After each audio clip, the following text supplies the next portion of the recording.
So this video is all about monoclonal antibodies and the production method of monoclonal antibodies. Before moving towards monoclonal antibody, let's understand what antibodies are. Antibodies जिनको कि हम लोग immunoglobulin के नाम से भी जानते हैं, वो एक प्रोटीन होते हैं जो कि हमारे इम्यून सिस्टम के द्वारा प्रोड्यूस किए जाते हैं to identify and to neutralise different type of microorganism such as bacteria and viruses. Antibodies हमारी बॉडी के अंदर सीरम में फ्री फॉर्म में भी प्रेजेंट होते हैं और ये बी लिम्फोसाइट्स की सरफेस पे भी पाए जाते हैं. तो कोई भी एंटीबॉडी किस तरीके से बॉडी के अंदर फंक्शन करता है या किस तरीके से वो पैथोजन को न्यूट्रलाइज और डिस्ट्रॉय करता है, उसकी एक छोटी सी मैकेनिज्म देख लेते हैं. जब भी कोई फॉरेन एंटीजन बॉडी के अंदर इन्वेड करता है या अटैक करता है तो उसके अगेंस्ट हमारा इम्यून सिस्टम बी सेल्स या बी लिम्फोसाइट्स को प्रोड्यूस करता है. ये बी लिम्फोसाइट्स प्रोलिफरेट होते हैं प्लाज्मा सेल्स, जिनको कि हम लोग इफेक्टर सेल्स के नाम से भी जानते हैं.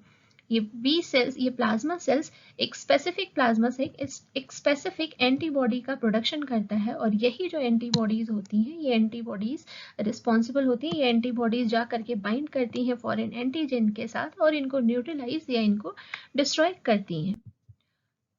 एंटीबॉडीज तो हम लोगों ने समझ लिया. अब मोनोक्लोनल एंटीबॉडीज क्या होती हैं? जब भी कोई सेम एंटीबॉडी का या यूं कहें कि आइडेंटिकल एंटीबॉडी का जब हम लोग डिफरेंट क्लोन्स बनाते हैं तो उस तरीके की एंटीबॉडीज को ही हम लोग मोनोक्लोनल एंटीबॉडी कहते हैं. इन मोनोक्लोनल एंटीबॉडी की एफिनिटी होती है कि वो सेम रिसेप्टर के साथ बाइंड करते हैं, सेम एपिटोप से बाइंड करते हैं. Now what is epitope? कोई भी एंटीजन के सरफेस पे बाइंडिंग रिसेप्टर्स प्रेजेंट होते हैं. इन्हीं बाइंडिंग रिसेप्टर्स को हम लोग एपिटोप के नाम से जानते हैं. इन एपिटोप्स के ऊपर एंटीबॉडीज आकर के बाइंड करते हैं, तभी वो अपना एक्शन शो करते हैं.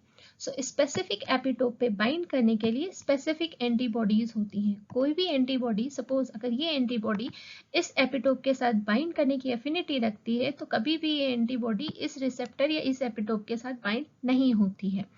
सो जब भी डिफरेंट एपिटोप्स के लिए डिफरेंट एंटीबॉडीज प्रेजेंट हो तो इस तरीके के हम लोग एंटीबॉडीज को पॉलीक्लोनल एंटीबॉडीज कहते हैं. जबकि अगर सेम एपिटोप पे या सेम रिसेप्टर पे बाइंड करने वाली नंबर ऑफ एंटीबॉडीज प्रेजेंट हो तो इस तरीके की एंटीबॉडीज को ही हम लोग मोनोक्लोनल एंटीबॉडी कहते हैं. लैब में हम लोग मोनोक्लोनल एंटीबॉडी के सिंथेसिस करते हैं टेक्नोलॉजी द्वारा और उस मेथड द्वारा जिसको कि हम लोग हाइब्रिडोमा टेक्नोलॉजी के नाम से जानते हैं. बेसिकली हाइब्रिडोमा टेक्नोलॉजी में क्या किया जाता है, इसमें एक माइलोमा सेल्स यानी कैंसर सेल्स लिया जाता है और उस कैंसर सेल्स को हम लोग फ्यूज कराते हैं बी लिम्फोसाइट्स, यानी कि वो सेल्स जो कि एंटीबॉडी को प्रोड्यूस करने के लिए रिस्पॉन्सिबल है.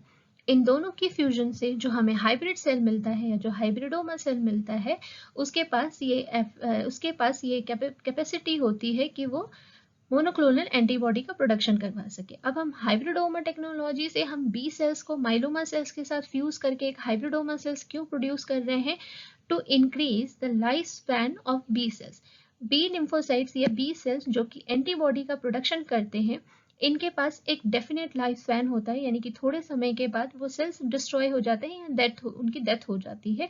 तो उस कुछ समय के बाद हमें उनसे एंटीबॉडी नहीं मिलती है. जबकि जो कैंसर सेल्स या माइलोमा सेल्स होते हैं, इनके बारे में हमें पता है कि इनकी इनफाइनाइट इनका लाइफ स्पैन होता है. सो यहाँ पर जब हम एक माइलोमा सेल्स और एक कैंसर सेल्स के साथ बी सेल्स को फ्यूज कराते हैं तो जो हाइब्रिड सेल हमें मिलता है, उस हाइब्रिड सेल के अंदर माइलोमा सेल की इनफाइनाइट लाइफ स्पैन वाली क्वालिटी भी होगी और बी सेल जो कि एंटीबॉडी को प्रोडक्शन करने की कैपेसिटी रखता है, उसकी क्वालिटी भी होगी. तो हाइब्रिडोमा सेल से हमें एंटीबॉडीज प्रोड्यूस होंगी. ये वो सेल है जहां से हमें नंबर ऑफ एंटीबॉडीज प्रोड्यूस होंगी और काफी लंबे समय तक हमको मिलती रहेंगी. अब हाइब्रिडोमा टेक्नोलॉजी से हमें किस तरीके से हम एंटीबॉडीज का प्रोडक्शन करवाते हैं वो मैकेनिज्म भी देख.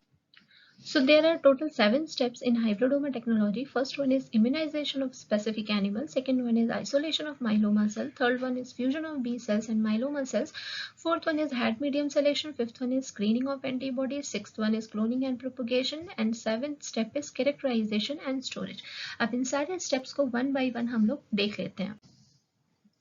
So the first step in hybridoma technology is immunization of animal. Animal hybridoma technology से एंटीबॉडीज को प्रोड्यूस करने के लिए हम या तो माउस लेते हैं या तो हम रैबिट लेते हैं। एनिमल को उस स्पेसिफिक एंटीजन के द्वारा सबसे पहले इंजेक्ट किया जाता है जिस एंटीजन के अगेंस्ट में हमको एंटीबॉडीज प्रोड्यूस करवानी है। इंट्रापेरिटोनियल रूट के द्वारा उस एंटीजन को हम एनिमल की बॉडी के अंदर इंजेक्ट करते हैं और उसको अंडर ऑब्जर्वेशन रखते हैं for 2 to 3 week. 2 to 3 week हम एनिमल को ऑब्जर्व करते हैं और इतना टाइम अलाउ करते हैं कि जो हमने एंटीजन इंजेक्ट किया है उसका सफिशिएंट ग्रोथ उसकी बॉडी के अंदर हो सके। और 2 to 3 वीक्स के बाद हम जो एनिमल है उसको सेक्रीफाइस करते हैं और उससे स्प्लीन, उसकी बॉडी से स्प्लीन को आइसोलेट कर लेते हैं, because spleen is the storage for B cells, B lymphocytes, और यही बी लिम्फोसाइट्स के पास प्लाज्मा सेल्स हैं और ये प्लाज्मा सेल्स जो कि रिस्पॉन्सिबल होंगे एंटीबॉडीज के प्रोडक्शन के लिए। इसी मेथड को हम लोग डायग्राम के द्वारा भी समझ लेते हैं। यहाँ पर हमने एक माउस लिया है, उस माउस को हमने इंजेक्ट किया है उस एंटीजन से जिस एंटीजन के अगेंस्ट हमको एंटीबॉडी प्रोड्यूस करवानी है। थोड़े समय के बाद आफ्टर 2 to 3 वीक हम उस एनिमल को सेक्रीफाइस करके उसका स्प्लीन बाहर निकाल लेंगे और उस स्प्लीन को मैकेनिकल डिस्टर्ब करके एक्टिवेटेड बी लिम्फोसाइट्स को सेंट्रीफ्यूगेशन मेथड के द्वारा हम उसको सेपरेट आउट कर लेंगे। देन यही एक्टिवेटेड बी लिम्फोसाइट्स हैं जो कि रिस्पॉन्सिबल होंगे एंटीबॉडीज के प्रोडक्शन के लिए। नेक्स्ट स्टेप होगा हमारा आइसोलेशन ऑफ माइलोमा सेल्स। हमने एनिमल की बॉडी से एंटीजन को इंजेक्ट करके एंटीबॉडी प्रोड्यूस करने वाले बी लिम्फोसाइट्स को तो हम लोगों ने आइसोलेट कर लिया। अब हमें माइलोमा सेल्स यानी कि कैंसरस सेल्स को भी आइसोलेट करना है, जिसको कि हम बी लिम्फोसाइट के साथ फ्यूज करवाएंगे, तभी हमें हाइब्रिडोमा सेल मिलेगा। माइलोमा सेल्स यानी कि कैंसरस सेल्स, इसको हम लोग बोन मैरो से हम इसको आइसोलेट कर लेते हैं एंड बेसिकली ये जो माइलोमा सेल्स होते हैं ये ह्यूमन सेल्स से आइसोलेट किए जाते हैं। Now the third step is fusion of B cells and myeloma cells. B cells और माइलोमा सेल्स को फ्यूज कराने के लिए जनरली हम केमिकल फ्यूजोजन को यूज करते हैं। As a chemical fusogen PEG is a very commonly used और very good example of chemical fusogen. So in the presence of polyethylene glycol हम प्लाज्मा सेल्स को और माइलोमा सेल्स को थोड़े समय के लिए रखेंगे सो दैट कि वो आपस में फ्यूज हो सके। इस स्टेप के बाद हमें 5 टाइप के, या हम इस तरीके से कह सकते हैं कि हमें डिफरेंट तरीके के सेल्स मिलेंगे। वो सेल्स कौन कौन से होंगे? एक तो हमारा हाइब्रिडोमा सेल होगा जो कि हमें चाहिए, यानी कि जब प्लाज्मा सेल और माइलोमा सेल आपस में फ्यूज करेंगे तो हमें हाइब्रिडोमा सेल मिलेगा। लेकिन इसके अलावा भी हमें कुछ सेल्स मिलेंगे जैसे कि unfused plasma cells, unfused myeloma sales, ऐसे माइलोमा सेल्स ऐसे और प्लाज्मा सेल्स जिनका फ्यूजन हुआ ही ना हो, या फिर फ्यूज्ड माइलोमा सेल्स। ये भी हो सकता है कि 2 माइलोमा सेल्स आपस में फ्यूज हो गए हों या फिर 2 प्लाज्मा सेल्स आपस में फ्यूज हो गए हों। सो यहाँ पर हमें डिफरेंट टाइप के फ्यूजन्स मिले हैं, फ्यूज्ड माइलोमा और fused plasma cells, unfused myeloma और अनफ्यूज्ड प्लाज्मा सेल्स, एंड हमारा हाइब्रिडोमा सेल जिसकी रिक्वायरमेंट हमें है। तो अब इस मेथड के बाद हमें क्या करना होगा? हमें इस हाइब्रिडोमा सेल को आइसोलेट करना होगा।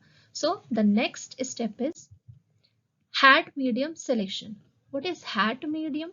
Hat medium is hypoxanthine aminopterin thymidine media, जिसकी मदद से हम लोग हाइब्रिडोमा सेल को आइसोलेट करेंगे बाकी सारे सेल्स से। सो हैट मीडिया सिलेक्शन करने के लिए हम क्या करते हैं? हम ये मीडिया बनाते हैं और इस मीडिया में अपने सारे सेल्स को हम लोग स्टोर करते हैं या उनको रखते हैं कुछ समय के लिए। उससे भी पहले हम ये समझ लेते हैं एक बेसिक मैकेनिज्म्स हम लोग बायोलॉजी की समझते हैं।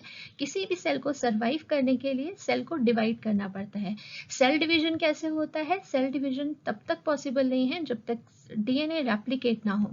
डीएनए रेप्लिकेशन के लिए हमें पता है न्यूक्लियोटाइड्स रिस्पॉन्सिबल होते हैं।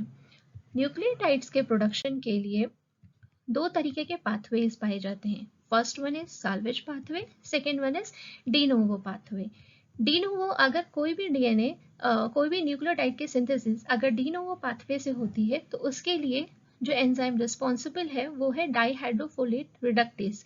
बिना डाइहाइड्रोफोलेट रिडक्टेस के डी नोवो पाथवे से न्यूक्लियोटाइड के सिंथेसिस पॉसिबल नहीं है। और जो हमने मीडिया लिया है और अगर न्यूक्लियोटाइड की सिंथेसिस साल्वेज पाथवे से होती है तो उसके लिए जिस एंजाइम की रिक्वायरमेंट होती है वो HGPRT। HGPRT का फुल फॉर्म है हाइपोजेंथीन ग्वानिन फॉस्फोराइबोसिल ट्रांसफेरेज। यानी कि अगर न्यूक्लियोटाइड साल्वेज पाथवे के द्वारा सिंथेसाइज होते हैं तो उसके लिए रिक्वायर्ड एंजाइम है HGPRT, और अगर कोई न्यूक्लियोटाइड डी नोवो पाथवे से सिंथेसाइज होता है तो उसके लिए dihydrofolate reductase is the required enzyme. अब जो हमने हैट मीडिया लिया है उस हैट मीडिया के अंदर अमाइनोप्टेरिन प्रेजेंट है, और ये अमाइनोप्टेरिन ब्लॉक करता है या इनहिबिट करता है डाइहाइड्रोफोलेट रिडक्टेज को। यानी कि अगर हम हैट मीडियम में अपने सारे सेल्स को रखते हैं तो उस मीडियम में अमाइनोप्टेरिन प्रेजेंट होने की वजह से उन सेल्स के अंदर डीएनए का रेप्लिकेशन नहीं हो सकेगा। क्यों नहीं हो सकेगा? क्योंकि डीएनए के रेप्लिकेशन के लिए न्यूक्लियोटाइड्स रिक्वायरमेंट होते हैं, और न्यूक्लियोटाइड की सिंथेसिस के लिए दो स्टेप है, D novo pathway and salvage pathway.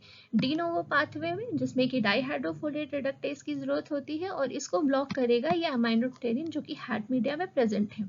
तो अब न्यूक्लियोटाइड्स को सिंथेसाइज करने के लिए केवल एक ही पाथवे है, वो है साल्वेज पाथवे। लेकिन साल्वेज पाथवे की भी क्या कंडीशन है? सेल्स के पास HGPRT जीन या HGPRT एंजाइम्स प्रेजेंट होना चाहिए, तभी वो साल्वेज पाथवे को फॉलो कर सकते हैं।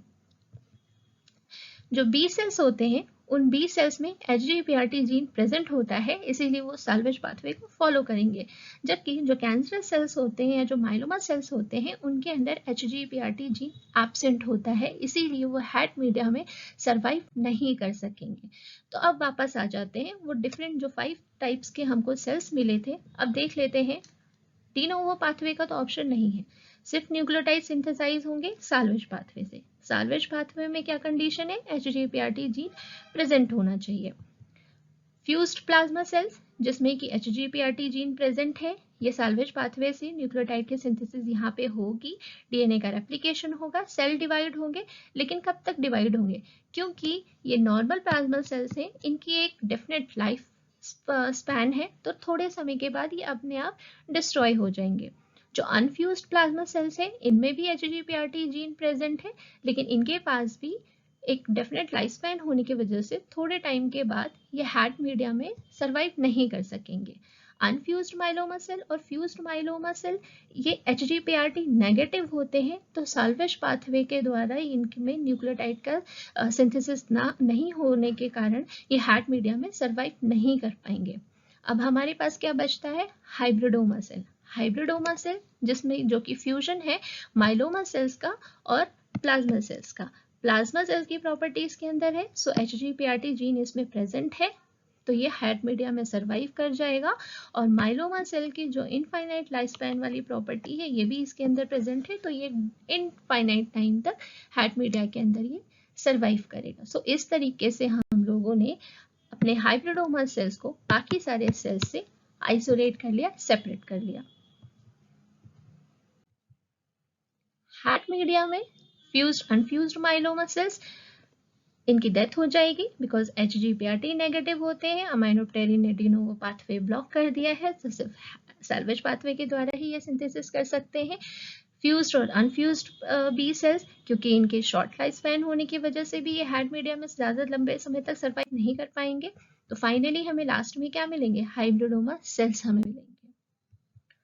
सो इन हाइब्रिडोमा सेल को हम लोग अब क्या करेंगे? मल्टीपल प्लेट्स में हम इनको आइसोलेट कर लेंगे या हम इनको सेपरेट कर लेंगे।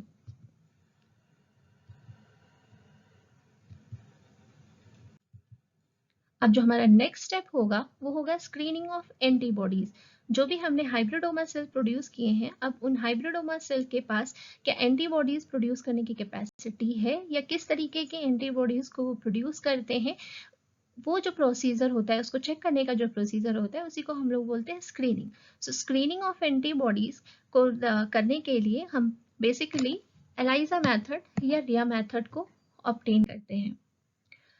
After screening the hybridoma sales the last next step is cloning and propagation, यानी कि हम लोग उन सेल्स को अलग अलग कंटेनर्स में स्टोर करके उनके नंबर ऑफ क्लोन्स हम लोग प्रोड्यूस कर लेंगे।